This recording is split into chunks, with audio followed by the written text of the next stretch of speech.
কেতিয়াবা কিছুমান কথা সহজভাৱে লওঁ বুলি ভাবিলেও ল'ব কিন্তু নোৱাৰি।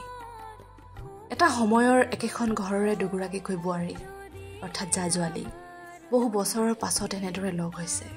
বাৰ্ধক্যই সামৰি পেলোৱা এওঁলোকে বিচাৰিলে এতিয়া আহি আগৰ দৰে লগ হ'ব নোৱাৰে। জাউৰী জাউৰীয়ে মানুহক ভাত ৰান্ধি খুৱাব নোৱাৰে। আজি তেওঁলোকে সেইবোৰ কথাকে পাতিছিল আৰু কান্দিছিল। হয়তো আজিৰ পাছত আৰু কোনদিনা লগ হয় তেওঁলোকে সেয়াও নাজানে।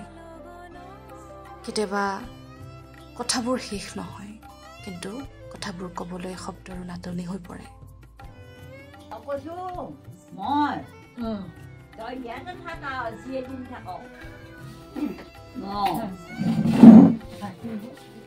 এইপিনে এতিয়া মানুহ দুনুহ গৈ থাকিব, কোনোবাই তোক মাতো লগাব, মাতিব।